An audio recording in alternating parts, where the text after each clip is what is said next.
안녕하세요. 예디야기입니다. 예디야기의 사연을 여러분들에게 읽어드릴 DJ 유진입니다. 구독과 좋아요는 채널 운영에 큰 힘이 됩니다. 꼭 부탁드리며 저는 여러분들의 댓글도 모두 읽고 있습니다. 댓글도 많은 참여 부탁드릴게요. 그럼 오늘의 사연 시작합니다.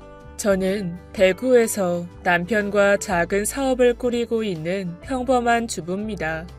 세상에 많고 많은 고부 갈등 이야기가 있다지만 제가 겪은 시어머니와의 갈등은 지금 생각해도 정말 기괴하고도 기묘한 경험이었다는 생각이 들어요. 지금에서야 웃으면서 이야기할 수 있지만 그 당시에는 정말 버텨나가기도 이해하기도 힘든 경험이었거든요. 저는 어려서부터 활발하고 밝은 성격의 소유자였어요. 무슨 일을 하든 적극적이고 긍정적이죠. 문제가 생기면 온몸으로 부딪혀 나가는 정면 돌파 스타일이기도 하고요. 사람도 좋아하고 외향적이어서 저와 성격 성향이 다른 사람과도 쉽게 잘 어울리곤 했어요. 지금 신랑과는 대학교 사진 동아리에서 만났죠. 선하고 고운 인상에 말수가 크게 없었던 선배였어요. 한눈에 반한 제가 먼저 고백해서 연애하게 되었고 결혼 또한 제가 재촉해서 하게 되었어요. 그러고 보면 남편과의 관계에서도 제가 항상 더 적극적인 편이었던 것 같습니다. 저희 신랑은 마음이 여리고 매사 느긋한 편이에요. 누구나 그렇듯 결혼 전에는 그의 태평한 성격이 큰 장점으로 다가왔죠. 침착하고 차분해 보였거든요. 그러고 보면 제가 가지고 있지 못한 매력에 무척 끌렸던 것 같습니다. 하지만 대부분 사람들이 그렇듯 저 역시 결혼 전에는 미처 몰랐답니다. 남편의 그런 모습이 사실은 비빌 곳이 있어서 그랬다는 것을요. 예, 맞아요. 시댁, 정확히는 시어머니셨어요. 그는 중증의 마마보이였던 거예요. 여유 있는 시댁의 경제력을 믿고 편안히 안주하고 싶어하는 열망도 열정도 조금씩 부족한 평범한 마마보이 말이에요. 결혼 후 저는 남편의 그런 모습이 못내 답답했어요.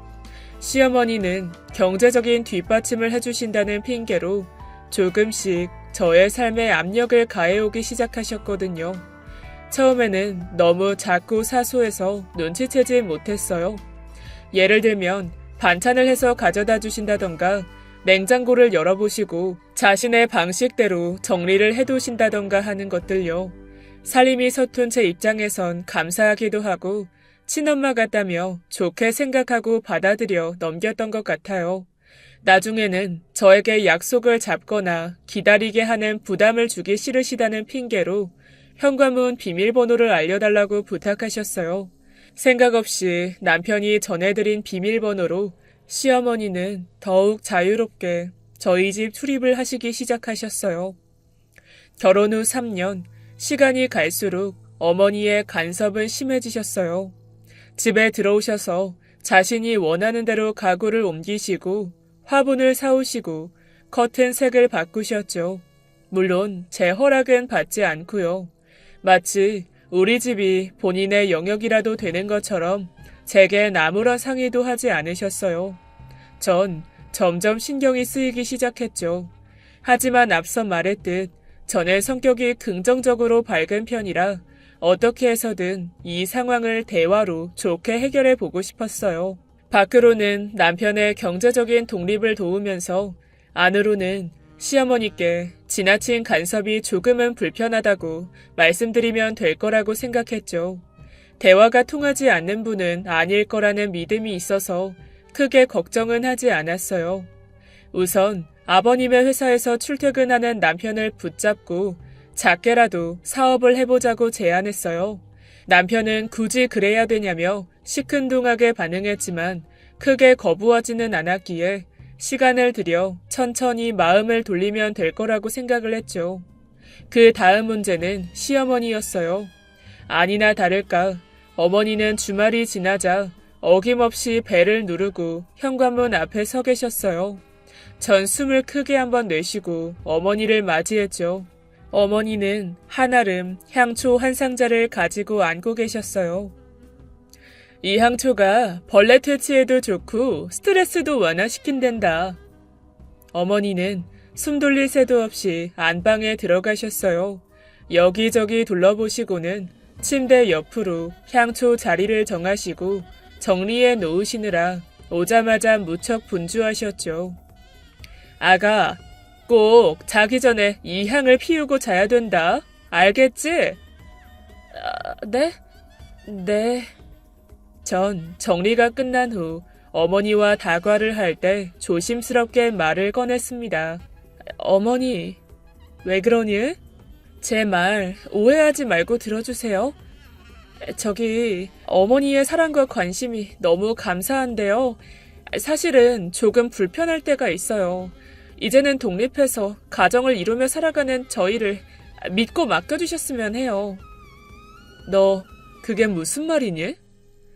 일일이 오셔서 살림살이에 손대는 것도 사실은 좀 불편하고 일상적인 부분까지 터치하시는 게 좀 답답하게 느껴질 때가 있어요. 오빠와도 함께 작지만 사업도 시작해 보려고 하니까 응원해 주셨으면 좋겠고요. 네 말은 그러니까 내가 하는 일이 불편하고 지금 그만두라 훈수를 놓는 거니? 네? 아니, 어머니 그게 아니라요. 아니, 지금 그게 나보고 하지 말라는 소리가 아니고 뭐야? 어? 어머니의 표정이 짜증스럽게 일그러지시더니 무척 언짢은 기색을 내비치기 시작했어요. 예상치 못했던 부정적인 반응에 당황한 저는 순간 말을 잇지 못했죠. 어른이 하는 일에는 다 이유가 있기 때문이야. 그저 따르다 보면 너도 이해할 날이 올 거야. 더는 말 말거라. 딱 잘라 이야기하시며 엄포를 놓으시니 저는 말 그대로 너무 황당했어요. 제가 하는 요구가 부당하다고 생각하지는 않았거든요. 어머니의 저런 행동이야말로 비상식적이라는 생각에 가슴이 답답해져 왔어요. 그때부터 어머니의 집착과 간섭이 눈에 띄게 심해졌습니다. 찾아오지 못하는 날은 전화로 꼬치꼬치 뭘 먹었냐, 가져다준 살림은 잘 사용하고 있냐, 바꿔놓으신 가구 배치가 쓰기 어떠냐 하시는 식으로요. 참다 못한 저는 남편에게 모든 사실을 이야기하고 더 이상은 참기 힘들 것 같다고 얘기했어요. 오빠, 이야기 좀 해. 어머니 말이야, 너무 심하신 거 아니야? 뭐가 또? 아니, 갈수록 너무 심해지시는 것 같아. 뭐가 또 어떠셨길래? 어제도 오셔서 우리 이불까지 갈아놓고 가시고 내 속옷까지 손대시는 것 같더라니까. 나 더 이상은 진짜 참기 힘들어. 좀 참아봐. 신경 써주느라 그러시는 거겠지. 워낙 우유부단한 성격의 마마보이라 웬만하면 네가 참으라는 조언 아닌 조언을 하던 남편도 하루 이틀 어머니 때문에 싸우는 일이 많아지자 조금씩 상황을 인지해가기 시작했습니다. 하지만 여전히 방관자적인 입장과 태도였죠. 결국 일주일 내내 어머니 일로 말다툼을 벌이다가 제가 짐을 싸들고 친정으로 가버리는 일까지 생기고 나서야 자신이 중간에서 해결해 보겠다며 조금씩 나서기 시작했습니다. 남편은 어머니께 너무 자주 찾아오시는 걸 자제해달라고 부탁드린 후 저와 상의하에 집 비밀번호를 바꿨어요. 어머니가 여전히 목소리를 높이셨지만 남편이 겨우 달래서 진정시키고 더 자주 찾아뵌다고 설득하고 나서야 전화를 끊었죠. 덕분에 오랜만에 편안하게 잠이 든 저는 다음날 아침 경악을 금치 않을 수 없었습니다. 아가, 있니? 문 앞에 계신 시어머니를 다시 돌려보낼 수도 없고 잠시 고민을 하다가 굳은 표정으로 현관문을 열어드렸어요.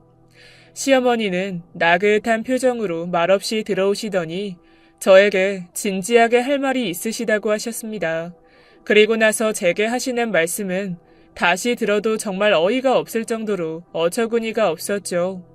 본인께서 무척 신뢰하시는 무속인이 있는데 매사 여러 가지 다방면으로 조언과 해결책을 제시해 주셨다고 해요. 작고 큰 경조사부터 매년 보는 점사에 꿈 풀이까지 말이에요. 아버님이나 제 남편은 모른다고 하시면서 남자들이 뭘 알겠냐고. 이런 일들은 안 사람이 알아서 챙겨놔야 집안이 기틀을 잘 잡아나갈 수 있는 거라고 하시더라고요. 이야기를 듣는 내내 너무 황당하고 당황스러워서 뭐라 드릴 말씀이 없었어요. 전 딱히 신앙생활을 하지 않았지만 부모님이 어렸을 적부터 교회를 다니셨고 엄밀히는 모태신앙에 가까웠어요. 매주 교회를 나가서 예배를 드리지는 않았을 뿐 항상 성경에 나오는 말씀대로 양심에 거리낌 없이 바르게 살아가려고 노력하는 평범한 사람이었죠. 하지만 제 앞에서 말씀하시는 어머니의 눈빛은 예사롭지가 않았어요. 그 무속인의 말을 굉장히 신뢰하시고 강한 믿음을 가지고 계신 듯 보였어요. 그러자 여태까지 오셔서 했던 대부분의 행동이 퍼즐 조각이 맞춰지듯 이해가 되기 시작했죠. 요일별로 섭취하면 좋은 음식 색깔을 준비해 오셨던 것부터 동서남북 풍수지리에 맞춘 가구 재배치까지요. 소름이 돋았죠. 어머니, 죄송해요. 하지만 지금 하시는 이야기가 도저히 이해가 되지 않고요. 납득이 안 돼요. 이게 지금 무슨 말씀을 하시는 건지 모르겠어요. 애야, 꼬아서 생각할 필요 없어. 그냥 좋은 게 좋은 거고 안 좋다는 건 피하는 것뿐이야. 세상 살면서 굳이 안 좋다는 걸 할 필요는 없잖아. 그지? 어머니는 완강하셨어요. 저를 어르고 달래시며 회유하기 시작하셨죠. 지금 본인이 하시는 모든 행동과 말들은 저와 제 남편을 위한 일이며 건강과 출세와 관련해 매우 중요한 것들이라고요. 너희 부부가 결혼한 지 얼마니? 3년이 지났는데 아이가 들어서지 못한 것도 다 이유가 있더라고. 내가 도와주고 싶고 챙겨주고 싶어. 그러니 부모의 마음을 좀 알아다오. 사실 저희 부부가 아이를 무척 원하고 있었거든요. 번번이 소식이 없는 저를 보며 티내지는 않았지만 신랑 역시 실망하는 기색이 역력했기에 저도 조바심이 나 있는 상태였습니다. 남편과 제 건강이 둘 다 좋은데도 불구하고 이상하게도 아이가 들어서지 않는 게 한 달, 두 달 그러려니 했지만 햇수로 2년이 넘어가 버리자 안달이 날 수밖에 없더군요. 답답해하는 저를 보시고 친정 어머니도 새벽 기도를 다니시며 임신을 바라고 계셨고요. 진짜 원하는 게 있으면 지푸라기라도 잡아보는 게 아니니? 그저 옛조상들의 지혜를 조금 빌려서 생활하는 것뿐이야. 아이가 생기면 좋고 또 아니면 어떠니? 그치? 어머니, 내가 처음부터 괜히 사실대로 이야기하면 오히려 네 반감을 살까 두려워서 그랬어. 안 그랬겠니? 처음부터 사실대로 말하지 못한 건 내가 사과할게. 어머니는 본인 말씀대로 중요한 것들만 따라서 해준다면 저희 집에 자주 출입하는 일도 줄게 될 것이라고 이해를 부탁하셨어요. 전 여전히 찝찝했지만 좋은 게 좋은 거라는 어머니 말씀을 그냥 받아들이기로 했습니다. 결혼이란 다른 두 집안의 만남이라는 어느 잡지에서 본 글귀를 떠올리며 긍정적으로 받아들이기로 말이에요. 시어머니는 이런 일은 우리 둘만 알고 잘 지내면 되는 거라고 연신 고마워하시며 돌아가셨어요. 만족해하시는 어머니를 보니 저 역시 그래, 좋은 게 좋은 거야 하고 좋게 마음먹어 보려고 노력했고요. 얼마 지나지 않아 시어머니가 잠시 들리겠다고 연락을 해오셨어요. 어머니는 집에 들어오시자마자 가방에서 뭔가를 주섬주섬 꺼내기 시작하셨어요. 가방 속에서 나온 건 여자 속옷이었죠. 애야, 이리 와봐라. 1개, 2개, 어디 보자. 자, 여기 3개다. 어머니, 이게 다 뭐예요? 이게 다른 게 아니라 그 장군마을이라고 양기가 강한 동네가 있는데 거기 다복한 가정에서 힘들게 구해온 거야. 네? 뜨악하는 표정으로 속옷을 바라보는 저를 애써 못 본 척 하시고는 이걸 항상 몸에 가까이 하고 있는 게 좋다는 거예요. 아이가 생기길 원한다면 속는 셈 치고 착용하고 생활해 보라고 하셨습니다. 다른 여자가 입던 속옷이라니 너무도 찝찝했지만 일단 생각해 보겠다고 말씀드리고 어머니를 돌려보냈죠. 그날 저녁부터 어머니께서는 저에게 확인 전화를 하기 시작하셨어요. 어머니, 솔직히 너무 찝찝해요. 도저히 못 입겠어요. 애가 무슨 소리를 하고 있어? 너 이게 얼만 줄 아니? 300만 원이야, 300만 원. 어머니는 속옷 한 벌을 구하는데 300만 원이 넘게 들었다고 하시며 입는 신용이라도 해보라고 몇 번이나 권유하셨죠. 지치다 못한 제가 항복 선언을 하고 어머니께서 가져다 주신 속옷을 착용하고 있다고 말씀드리고 나서야 어머니는 확인 전화를 멈추셨어요. 그 당시 저는 시도 때도 없이 울려대 확인을 하시는 시어머니 전화에 노이로제라도 걸릴 지경이었는데 비로소 정말 다행이었죠. 그리고 바로 2달 뒤 놀랍게도 전 제가 그토록 원하던 임신을 했어요. 초음파를 확인하니 건강한 콩알이 턱하니 자라나고 있더라고요. 전 어머니가 전화를 줄이시고 집에 찾아오시는 일이 적어져서 줄어든 제 스트레스가 임신의 결정적인 이유 때문이라고 생각이 들었지만 시어머니께서는 모든 것이 다 그 속옷 덕분이라며 잔뜩 흥분해 계셨어요. 불난데 기름을 부은 격이었죠. 어머니의 그런 지나친 맹신이 슬금슬금 저를 두렵게 만들고 있었어요. 분명 정도가 과해지고 있었거든요. 하지만 임신이라는 기쁜 경사에 겨워서 저 역시 크게 신경 쓰지 않고 지나가 버렸던 것 같아요. 한참 태교에 열중하고 있을 때 또 한 번 큰 일이 생겼죠. 임신 중에 감기가 걸려서 며칠 열이 올라 고생을 하고 있었어요. 약도 먹을 수도 없고 배도 조금씩 불러와서 움직이기도 힘들고요. 엄마가 되는 길은 정말 멀고도 험하구나. 세상의 모든 엄마들은 진짜 대단하다.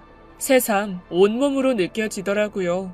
제가 아프다는 소식을 듣고 아니나 다를까 한달음에 시어머니가 달려오셨어요. 내가 이럴 줄 알았다. 그분 꿈자리가 사납다더니 우리 손주한테 바로 영향이 오는구나.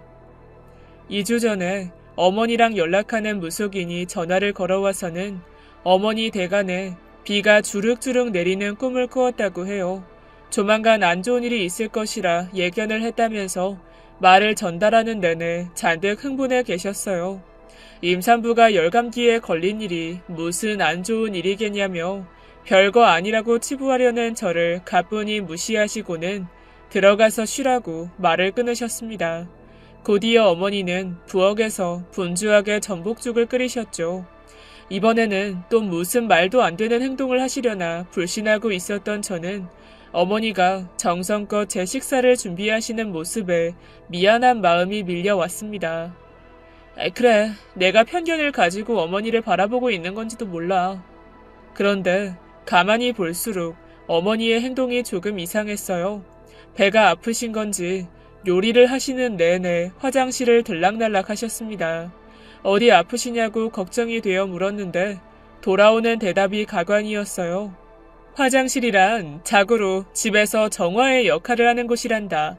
밖에서 들여온 물건이 화장실을 거치면 나쁜 기운들이 떨어져 나가게 되는 거 기억하렴? 세상에. 그래서 요리하시는 도중에 쌀이며 전복을 들고 화장실을 계속해서 나갔다 들어왔다 하셨던 것이고요.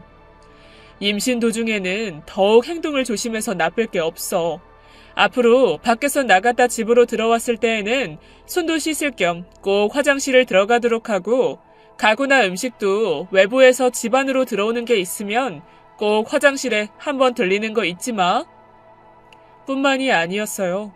소속을 알 수 없는 각종 약재들과 다산을 상징하는 돼지의 태반을 입욕제로 만든 것이라며 항아리에 한가득 가져다 놓으시고는 목욕을 할 때마다 항상 이것으로 몸을 씻으라고 뿌듯하게 말씀하시기도 했죠. 한 번씩 집에 오셔서 제 눈이 미치지 않는 그 구석구석에 부적을 붙여놓고 가기도 하셨고 제 남편을 시켜서 본인이 지시하신 걸 제가 지키는지 아닌지 확인까지 하기에 이르렀어요. 그야말로 시어머니 때문에 미칠 지경이었습니다. 다시 한번 친정으로 가버리겠다는 으름장을 놓고 나서야 시어머니의 이상한 행태가 그나마 조금 사그라들었죠. 10달이 지나고 출산 예정일이 다가왔어요. 병원에 찾아오신 시어머니가 정해진 시간에 아이를 낳아야 한다며 제게 제왕절개를 권유했지만 친정 식구들과 남편, 시아버지의 완강한 반대에 분한 표정으로 입을 닫으셨습니다. 못내 아쉬운 표정으로 몇 번이나 사주의 탄생 시간이 얼마나 중요한지 분만실에 들어가는 뒤통수에 대고 중얼거리셨죠. 그런 어머니의 말씀을 애써 무시한 채 전 무사히 자연분만을 하게 되었어요. 건강하고 어여쁜 아들이었답니다. 아이가 태어나자 어린 아이 같았던 남편은 제법 듬직하게 아빠 역할을 하려고 마음을 먹었죠. 전부터 이야기했던 경제적인 독립에 대해서도 진지하게 생각해 보겠다고 얘기하고요. 저 역시 그토록 바라던 아이의 엄마가 되었기 때문에 책임감에 어깨가 무거워지는 한편 눈물이 날 만큼 무척 행복했답니다. 그러나 아이가 태어난 후부터 시어머니의 행동이 정말 도를 넘기 시작했어요. 모든 게 아이와 가정을 위한 일이라고 합리화를 하시며 기괴한 행동도 서슴지 않으셨죠. 뿐만 아니라 일상생활의 사소한 모든 것들을 무속인이 시키는 대로 판단하고 행동하기 시작하셨습니다. 한 번은 저희 집에 오셔서 연신 가슴을 두드리시며 허트름을 하셨어요.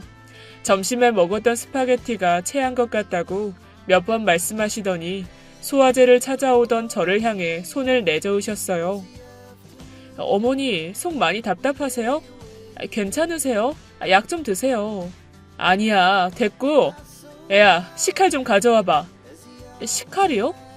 어머니는 식칼을 받아들고서 현관문 밖으로 나가셨고 저도 놀래서 쫓아나갔죠.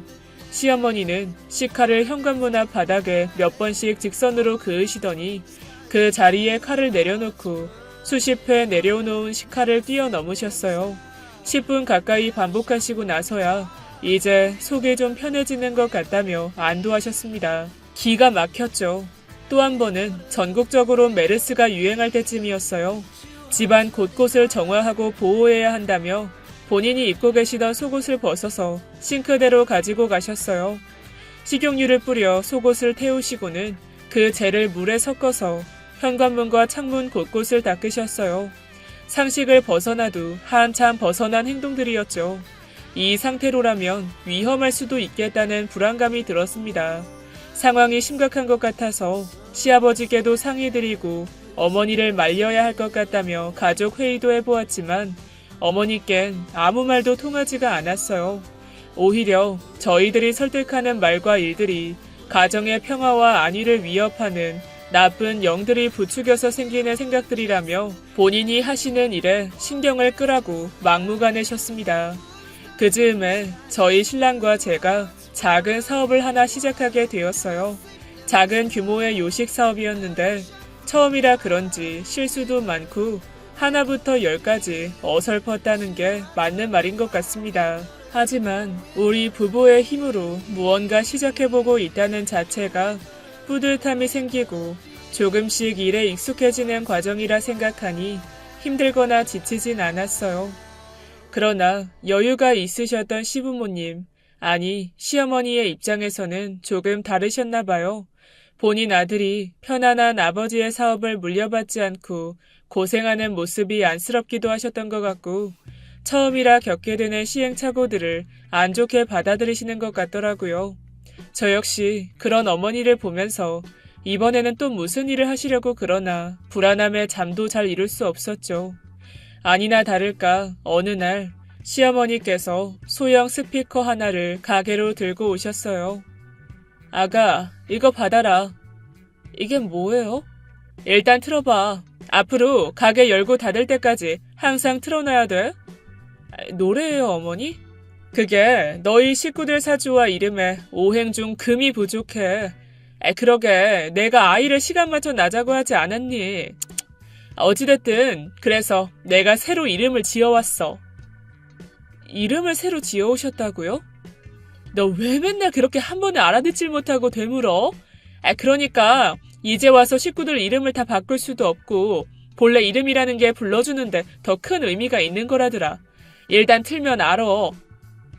전원을 연결하고 스피커를 틀자 김땡땡 이땡땡 김땡땡 이땡땡 하는 식으로 저와 제 신랑의 새로 지은 이름을 연속적으로 부르는 녹음 목소리가 끝도 없이 흘러나왔어요.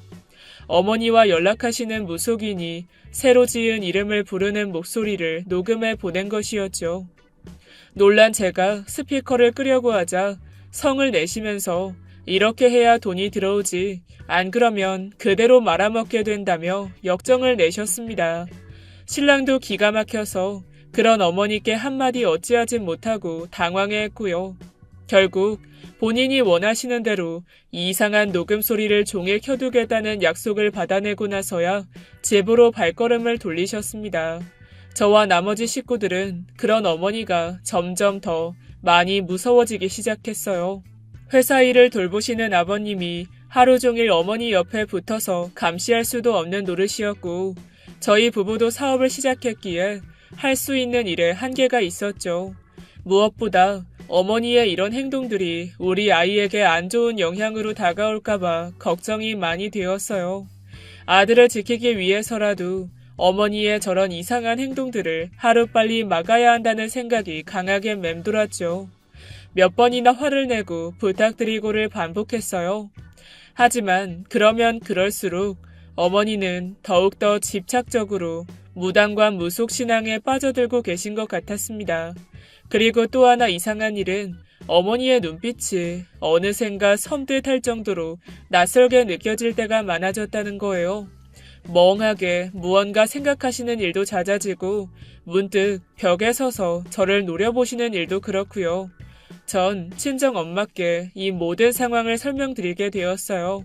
듣자마자 친정 엄마는 너무 놀라고 걱정하시면서 시어머니께 일어나는 일들이 단순히 무속신앙을 과신하는 경우와는 다른 것 같다고 하셨습니다. 친정 어머니는 제 이야기를 다니시던 교회 식구들과 목사님께 전달하게 되었어요. 소식을 들은 교회 목사님 내외분이 경악을 금치 못하시더니 한시라도 빨리 저희 집에 와봐야겠다고 부탁하셨다고 해요. 교회를 다니지 않았던 남편이었지만 어머니의 상태가 날로 심각해져 가는 만큼 의논 끝에 저희 집에서 모두 모여 예배를 드리게 되었죠. 시어머니께는 당연히 비밀로 했고요. 저희 집에 오셔서 안수 기도를 하시고 가정의 안정과 평화를 위해 예배를 마친 후 목사님 내외분이 저에게 염려의 말씀을 전하셨어요. 살아가면서 지나치게 무속신앙에 빠져서 헤어나오지 못하는 사람을 여러 보았는데 어머니께서는 조금 중한 상태이신 것 같다면서요. 영적인 세계를 믿지 않는 저에게 이런 이야기를 하는 게 어떻게 받아들여질지 모르겠는데 점집이나 무당집에 자주 드나드는 사람들에게 안 좋은 기운들이 붙어서 정신과 마음을 혼란스럽게 만드는 경우가 많이 있다고 했습니다. 흔히 말하는 빙이라던가 귀신이 붙어온다던가 하는 말들이 아주 없는 말은 아니라면서 그대로 놔두면 어머니께 안 좋은 일이 일어날 수도 있다고, 가능하다면 꼭 교회로 모시고 왔으면 좋겠다고 말이에요. 그 일 이후로 남편과 저는 여러 번 어머니를 강하게 설득했어요. 엄마, 교회에 가서 목사님 한 번만 만나보자. 지금 엄마는 모르는데 남이 볼 때 진짜 걱정스러울 지경이야. 이것들이 진짜 누구를 정신병자 취급하는 거니? 내가 지금 노망이라도 났다는 거야 뭐야? 그래, 노망이라도 났다면 이해라도 가겠어. 지금 엄마 하는 짓을 좀 봐. 짝. 결국 시어머니는 설득하는 신랑의 뺨까지 올려붙이고 말았죠. 참다 못한 시아버지가 이제부터는 생활비를 일체 지급하지 않을 것이며 필요한 게 있을 때마다 본인 카드로 계산하라는 엄포를 놓으셨어요. 자금이 끊기면 별 수 있겠냐며 점집도 못 가겠지 하시고 말이에요. 그러나 어머니는 막무가내셨어요. 모아두셨던 돈으로 한동안은 점집을 연명하시는 것 같았습니다. 하지만 오랜 기간 돈벌이 없는 주부셨고 큰 돈을 가지고 계시지 못했던 모양이에요. 생각보다 빨리 가지고 계시던 돈이 바닥이 나자 무언가 쫓기는 사람처럼 가지고 있던 폐물과 가방을 팔기 시작했어요. 저에게 전화를 해서 당장에 무슨 일이 일어날 것처럼 겁을 주시고는 500만 원만 입금하라며 소리를 지르시기도 하시고요. 옆에서 듣고 있던 남편이 화를 내며 전화를 끊어버리자 먼 친척들과 친구들에게도 전화에 돈을 빌리기 시작하셨어요. 아휴, 다들 정말 왜 이래 나한테? 내가 뭘 했다고 다 방해야 방해. 다 좋자고 하는 건데 왜 그러는 거야? 쉽게 돈이 구해지지 않자 어머니는 발악이라도 하시는 것처럼 식구들 앞에서 화를 내고 소리를 지르고 물건을 부시기 시작하셨습니다. 그리고는 며칠 뒤 완전히 넋이 나간 사람처럼 방전이 되어버리셨죠. 하얗게 타버리신 듯한 표정으로 멍하게 말이에요. 걱정이 된 제가 식사를 챙겨드리려고 해도 겨우 물만 몇 모금 드실 뿐 일체 거부하셨어요. 결국에는 한동안 병원 신세까지 지게 되었죠. 시간이 지나 집으로 돌아오신 어머니는 예전과는 사뭇 다르셨어요. 정말 무언가 어머니 영혼에서 중요한 걸 가져가 버린 것 같았죠. 시아버님은 너무 강하게 밀어붙이신 본인 탓에 어머니가 일이 되신 건가 하는 죄책감에 다시 어머니께 생활비를 주시고 다정하게 보듬어도 주고 하셨지만 소용이 없었습니다. 그리 좋아하시던 무속신앙이나 점집 이야기는 입 밖으로 꺼내지도 않으시고 밖에 나가면 무슨 큰 일이라도 나는 듯이 외출을 두려워하기 시작하셨어요. 인터폰 화면을 보며 뭔가 공포에 떠시기도 하시고 연신 잠자리에서 깨시는 일도 많고요. 어떠한 재미나 웃음도 잃으셨어요. 아들과 손주라면 죽다가도 돌아오실 것 같은 분이셨는데 대면대면해지시고 놀러가자고 제안이라도 드리면 오히려 불편한 기색을 내비치셨습니다. 명절에 선물을 사들고 뵈러 가봐도 방에서 잘 나오시지조차 않으시고요. 정신병원에서는 어머니의 그런 증상을 우울증, 갱년기 증상 정도로 진단할 뿐 아무것도 해주지 않았어요. 우리 가족들은 점차 어머니의 그런 모습에 익숙해지기 시작했던 것 같아요. 차라리 예전보다 나은 면도 있다며 위로했죠. 적어도 어머니의 그 이상하고 기괴한 행동들은 보지 않아도 되었으니까요. 어머니가 그렇게 되신 이후 저와 제 신랑은 어머니가 주신 이름 녹음이나 풍수지리 따위의 도움 없이 차근차근 성장했습니다. 대박이 나고 떼돈을 버는 건 아니지만 한 계단 한 계단 힘을 합쳐 올라갔어요. 단골도 생기고 동네에서 제법 입소문이 나서 신이 나 더 열심히 일하게 되었고요. 스스로 일어서 보는 경험을 하자 저희 신랑도 마마보이 딱지를 떼고 어느새 제법 성실한 사장님이 되어 있었습니다. 외동 아들인 우리 아이도 아무 탈 없이 잘 자라서 어느새 11살이나 되었어요. 부적 한 장 없이도 건강하고 착하게 말이에요. 하지만 저희 어머니는 여전히 좁은 방 안에서 그렇게 지내고 계셨죠. 다행히 하루 한 끼 식사도 하시고 살림도 하시긴 하지만 금세 방으로 들어가 계시는 걸 마음 편해 하셨습니다. 시아버님도 어느 정도 포기하시고 그저 시어머니가 집에 잘 계신 것만으로도 다행이라 여기면서 지내셨고요. 그런데 바로 얼마 전 핸드폰이 울려서 들여다보니 몇 년 만인지 시어머니가 제게 전화를 거신 거예요. 놀라운 반 두려운 반으로 얼른 전화를 받았죠. 어머니? 지금 전화 저한테 거신 거 맞죠? 애야, 아가야. 어머니 왜 그러세요? 무슨 일 있으세요? 미안하다 애야. 미안해. 내가 잘못했다. 전 일단 어머니를 달래드리고 놀란 마음에 그날 가게 오픈을 미루고 곧바로 시댁으로 갔어요. 시어머니는 배를 누르자마자 버선발로 뛰어나오시며 저를 붙잡고 사과할 게 있다며 엉엉 우셨어요. 그런 시어머니를 달래서 일단 방으로 모시고 들어갔죠. 물이라도 한 잔 떠다 드리겠다는 제 소매를 붙잡으시고는 시어머니는 일단 본인 이야기부터 들어달라며 막무가내셨어요.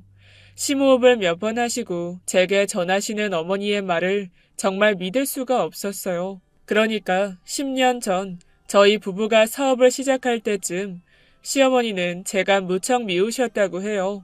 사사건건 시어머니가 하려는 일에 딴지를 걸고 시키는 대로 잘 따르지도 않는다고요. 무엇보다 편안하게 아버님 밑에서 사업을 배웠으면 하는 본인 아들을 꼬드겨 힘든 일을 시작하게 한다는 마음이 크셨던 것 같아요. 그래서 어머니가 다니던 점집 무당에게 저를 쫓아내고 싶다고 한탄을 하셨나 봐요. 그러자 그 무당이 제안을 하기를 쫓아내거나 갈라서게 하는 게 능사는 아니다. 아들과 손주 인생도 있지 않냐 하면서 제 기를 죽이고 기운을 누르는 기도를 하자고 했대요. 어머니는 안 입고 온 며느리가 기가 죽어 본인 말도 잘 들으면 아들도 역시 제 자리로 찾아올 거라는 기대에 무당의 말에 덥석 승낙했다고요. 하지만 가족들과 트러블이 생기고 아버님이 생활비를 주지 않았던 바람에 정해진 일정대로 돈을 내지 못하셨다고 합니다. 결국 진행되던 기도는 중간에 멈추게 되어버렸고 화가 난 무당이 어머니께 무시무시한 저주를 퍼부었다고 해요. 사람의 기를 누르는 기도는 그저 평범한 기도와는 차원이 다른 문제라고 고함을 치면서 이 업을 본인이 감당할 수 있겠냐고 말이에요. 기도를 마무리하지 못해서 화가 난 신이 노하셔서 그 기운이 무당 본인과 어머니에게 갈 거라고 화를 면치 못할 것이라고 예언했다고 해요. 놀란 어머니가 어떻게든 돈을 구해보려고 애썼지만 무당이 처음에 제시한 금액에는 턱도 없이 모자랐고 결국 그렇게 믿고 신뢰하던 무당은 어느 날부터 연락조차 되지 않았다고요. 한간에 들리는 말로는 점사를 관두고 산으로 갔다는 이야기도 있고 자살했다는 이야기도 있었지만 그 누구도 그의 소식을 정확히 아는 사람은 없었다고 말이에요. 무당이 사라진 그 날부터 시어머니는 정말로 잠을 잘 수도 없었고 누군가 자신을 노리는 듯한 환영에 시달렸다고 합니다. 밖을 바라보면 어두운 무언가가 본인에게 해를 가하기 위해 음침하게 도사리고 있는 듯 아지랑이처럼 피어오르고 잠이 들면 꿈에서도 나타나서 피를 말리는 하루하루를 보내셨다고 해요. 그 검은 그림자가 한 번은 시어머니의 입을 가리키며 자신에 대해 이야기하면 입을 찢어버리겠다고 낄낄거리다 사라지곤 했다고 하고요. 잠을 자면 몸을 누르기도 하고 심장을 움켜쥐기도 하고 덫에 걸린 쥐처럼 어딜 가든 누구와 있든 두려움에 떨며 지내셨다고 울부짖으셨습니다. 10년. 노한 신의 분노가 10년은 좋게 갈 것이라는 무당의 말이 온종일 머릿속을 빙빙 돌았고 이 공포가 영원히 끝나지 않을 것처럼 느껴지셨대요. 너무 두려워서 먹을 수도 마실 수도 밖을 나갈 수도 없었다고요. 그러다가 시간이 흐르고 흘러서 어느 날 문득 잠자리에서 일어나자 몸이 가뿐해지고 해방된 기분이 드셨다고 합니다. 본인을 짓누르던 무서운 그림자의 존재가 증발해버린 공기처럼 느껴지지 않았고 공포도 두려움도 느껴지지 않았다고 하더군요. 그러자 자신도 모르게 눈물이 쏟아지면서 한시라도 빨리 제게 가서 빌어야겠다고 본능적으로 느껴졌대요. 그래서 급한 대로 아침에 전화를 거신 거였어요. 내가 이제야 너에게 입이라도 떼고 사과라도 할 수 있구나. 미안하다 애야. 어머니는 가슴을 치며 통곡하셨어요. 전 눈물을 흘리며 절규하시는 시어머니를 보고 아무 말도 할 수가 없었어요. 시어머니 때문에 오랜 시간 힘들고 괴로웠던 걸 생각하면 저 역시 쉽게 용서가 되는 건 아니었어요.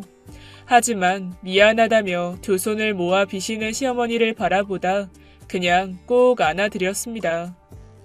어머니, 괜찮아요. 울지 마세요. 나를 용서해다오. 용서할게요. 그러니 이제 진정하세요. 전 어머니를 용서했어요. 이미 너무도 오랜 시간 많이 반성하고 괴로워하신 게 제겐 진심으로 느껴졌거든요. 어머니는 그러고도 꽤 오랜 시간 동안 저를 붙든 채 우셨어요. 마치 10년 동안 못 흘린 눈물을 모두 다 흘려보낼 것처럼 말이죠. 이제 저희 시어머니는 제법 잘 웃으시고 식사도 잘하게 되셨어요. 듬직하게 자란 손주를 보러 저희 집에 놀러도 오실 수 있을 만큼 회복이 되셨답니다. 아버님과 산책도 하시고 운동도 하시고 얼마 전에는 온 식구들이 제주도로 가족여행도 다녀왔어요. 또 하나 다행인 건 더 이상 그 이상한 미신적인 행동들과 무당 이야기를 절대 입 밖으로 내지 않는다는 것이에요.